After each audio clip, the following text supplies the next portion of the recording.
My son and I are embarking on a lavish new life abroad thanks to his $3 million.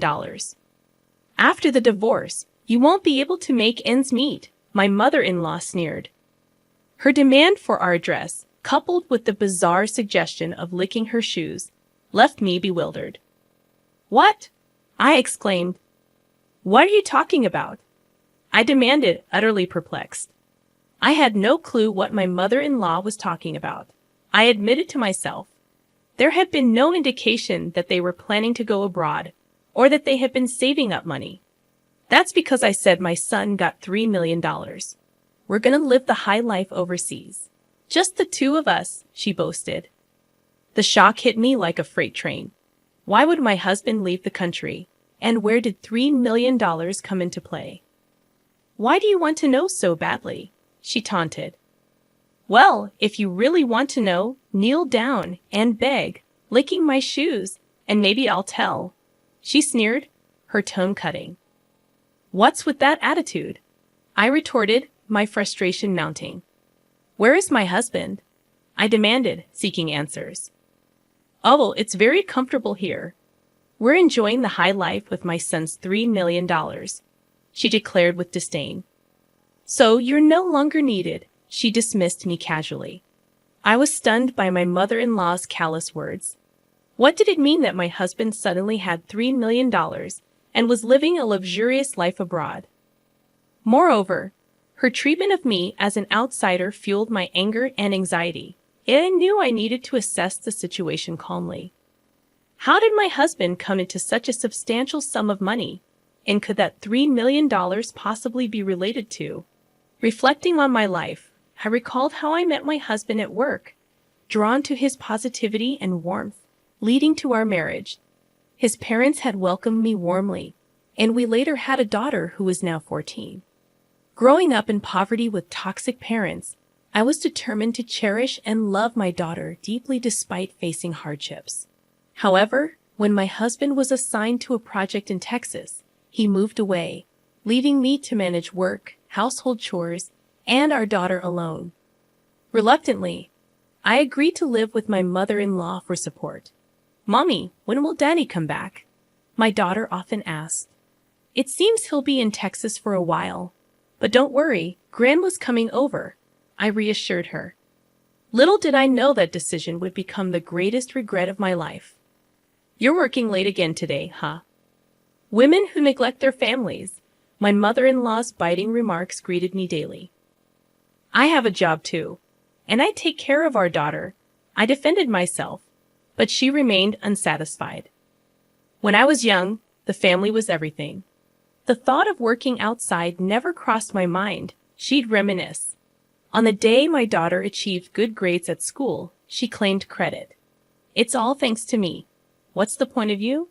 Maybe we don't need you around.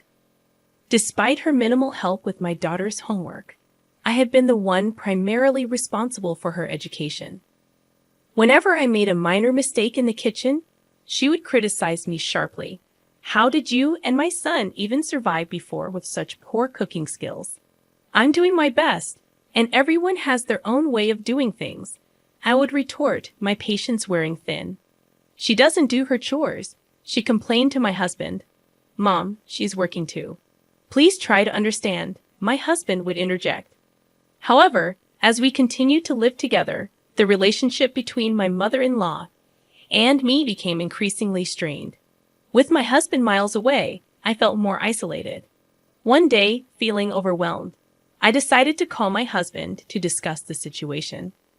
Hello. You okay right now? Yeah, I'm good. What's up? It's kind of late. Well, your mom gave me a piece of her mind about house chores, and it's really getting to me. I'm sorry. Mom's always been a bit sharp-tongued, but maybe she has a point. Still, don't let it get to you too much. Just keep doing things at your own pace. Feeling somewhat reassured by my husband's words, I dedicated myself once again to our daily routine. However, as the days passed, the pressure from my mother-in-law continued to build, and I became more worn out every day. I eagerly anticipated my husband's return. Living with my mother-in-law without my husband around proved challenging. Initially, I coped by holding on to the remnants of his presence. But as days turned into weeks, her behavior became even more unbearable, and I felt crushed under the weight. She nitpicked everything I did from dawn till dusk and criticized me constantly. When I made my husband's favorite rice dish, she coldly remarked, "This tastes terrible. Who'd eat this?" Whenever I took a short break, she would chastise me with, "How can a woman who can't even handle household chores take a break?" I never had much confidence in housework. With my husband, he would just laugh off my little mistakes. In front of my mother-in-law, I realized I had no room for error. I think the way she treats me stems from her excessive love for her son. She seems unable to accept that he got married and moved away from her. This experience solidified my resolve never to become an overbearing parent like her. One day, after treating myself to a small shopping spree at a local mall, my mother-in-law got wind of it. When I got home, she was waiting for me at the entrance fuming. "How could you think of going out for fun when your husband isn't home? What do you think is happening with the household chores? I thought I needed a little break." "A break? In this situation, all this trouble is happening because of your ineptitude." After that, I awaited a call from my husband, hoping that hearing his voice might lighten my mood. However, the content of his call was far from what I expected. "I've got some bad news. My work in Texas isn't going well. I got into gambling, and now I'm in a tight spot financially. I've also accumulated quite a debt." "What? Are you kidding me? Gambling? In debt? This is way out of line. What's going to happen to our future and our daughters?" "I'm sorry, really sorry. I feel stuck right now, but trust me, I'll find a way." "How? How do you plan to handle this? How much do you owe?" "I'm working on a solution." I always thought of my husband as a sincere person who would never gamble. He was always punctual for our dates, and after we moved in together, he always came straight home from work. He would always thank me whenever I cooked or did laundry. It's because he was so sincere and honest that I married him. But with him away and the constant criticism from my mother-in-law, my life felt unbearable. "I can't believe someone as useless as you married my son." My heart was sinking into despair. Since my husband started working away from home, I've been constantly criticized and blamed by my mother-in-law. And my husband's recent confession deepened the despair I felt inside. His debts, the gambling issues, followed by an onslaught of more criticism from my mother-in-law. I couldn't handle it anymore, and one night I left the house and found myself crying on a park bench. Then one day, my mother-in-law discovered a secret from my past. At dinner, she used it as ammunition against me. "So, I heard you used to work in a nightclub, huh? Shame on you for raising my grandchild after working in such a place. How did you find out about that?"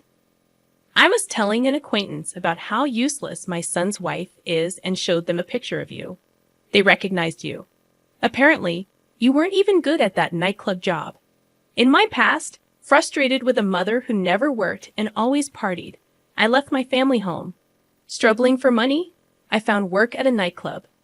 It was a time from before I married my husband, a secret I believed even he didn't know. I was at a loss for words.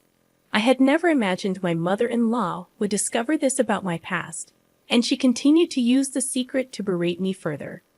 "I can't believe someone like you is the mother of my grandchild.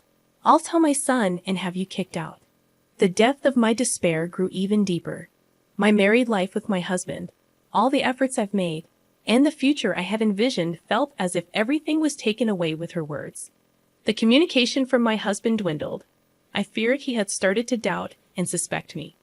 One night alone in my room, I reflected on my life, meeting my husband, our marriage and our current circumstances, and the constant blame and accusations from my mother-in-law. I felt I couldn't go on like this. I can't take it anymore. Whispering these words, I stepped out into the silent nighttime streets. The hushed streets echoed the hopelessness enveloping me. My mother-in-law's harsh words reverberated in my mind, my past, my secrets, and my present, all targeted by her criticism and blame. On a park bench, under a starless sky, I sat contemplating the darkness within my heart. Suddenly, a familiar voice approached. "Mom, why are you here?" My daughter sat beside me, holding my hand. "Mom, don't let Grandma get to you. You work hard at an IT company, and you've been through so much. You're strong." "Thank you, but maybe Grandma has a point." "Mom, Grandma's just stuck in the past. In today's world, you should be proud of any job you've done. I'm proud you worked at a nightclub, really." "Yes, because it shows you've always tried your best for us, no matter the circumstances. Don't let Grandma's words control you." My daughter's words warmed my heart, and tears streamed down my face. "Mom, you're working hard in IT now, right? That's amazing. I'll always be on your side, no matter what Grandma says." Filled with gratitude for my daughter's support, I found hope that we could face challenges together. In my husband's study, I took a deep breath before diving into a mountain of paperwork. I meticulously examined each document, seeking to unveil his secrets: bank statements, credit card bills, loan agreements. Slowly, my husband's financial situation became clearer. Why did this happen? I discovered numerous receipts from gambling activities: horse racing, slot machines, casinos. The thought of how much money he had squandered on these pursuits was heart-wrenching. Next, I turned on my husband's PC. The password was his birthday reversed. His inbox overflowed with collection emails and messages from friends demanding repayment of loans. Furthermore, promotional emails from gambling-related sites flooded his mailbox. I calculated how much my husband had spent on gambling. The result was an astounding $3 million, far beyond my estimation. Seeing that amount, panic set in momentarily, but there was no time to lose. I began planning to secure funds to maintain our livelihood. Drawing on my savings, the expected proceeds from selling our high-end electronics and luxury goods at home, and the savings from my salary, I worked on a financial strategy. Continuing my investigation, I reached out to financial institutions to understand the extent of my husband's debts. Obtaining credit information in his name, I devised a plan a few days later. Preparations for a life independent of my husband and mother-in-law were underway. I also strategized to repay my husband's debts. Leveraging my experience in the IT industry, I joined freelance projects. Creating a portfolio and registering on a website introducing freelance jobs occupied my days. Soon after, I received my first request from a client. This will help a bit with our living expenses. In the midst of daily work, I scrutinized our household finances. Canceling unnecessary subscription services, cutting down on wasteful spending, and researching cost-effective recipes became my routine. I successfully reduced our daily food expenses, and based on insights from local friends, participated in a community yard sale. Selling some branded items and unnecessary electronics, I earned a decent amount, contributing to our financial stability. A few weeks later, my freelancing endeavors were thriving, and a sense of financial stability began to settle in my bank account, sufficient for our living expenses. Upon returning home, I discovered that all of my mother-in-law's belongings had vanished. Simultaneously, my phone rang, and it was her on the line. "Oh, are you already home? I noticed our stuff is gone. What are you trying to say?" "My son and I are starting a luxurious life abroad with his $3 million. After the divorce, you won't be able to make ends meet. If you want our address, get on your knees and lick my shoes." Suppressing a chuckle, I responded, "Actually, that $3 million is a debt." "Stop joking. There's no way my son has that kind of debt." You might not believe it, but it's true. In his study, there are transaction records from banks and financial institutions, credit card bills, contracts, and more. Plus, on his PC, there are collection emails from financial institutions, messages from friends demanding repayment, and promotional emails from gambling sites. If you don't believe me, why don't you check? I just sent you photos of the evidence. Maybe you should take a look. You're lying. It's the result of him getting deeply into gambling, horse racing, slot machines, casinos. All in all, it amounts to a whopping $3 million. I just sent you photos of the evidence. Maybe you should take a look. I had no idea. He probably didn't want you to know, but it doesn't change the facts. In silence, my mother-in-law took a deep breath. I truly didn't know. I don't know what to say. Without another word, I hung up, resolving to begin anew. Shocked by the actions of my husband and mother-in-law, I focused on forging a future for my daughter and me. Later on, my husband called. I'm so sorry, truly I am. His subdued voice did little to quell my anger. Why did it come to this? Our family is falling apart because of you. I never thought it would come to this. But when I decided to go overseas with Mom, I couldn't see a future with you and our daughter. Flabbergasted by his words, I asked, You couldn't see?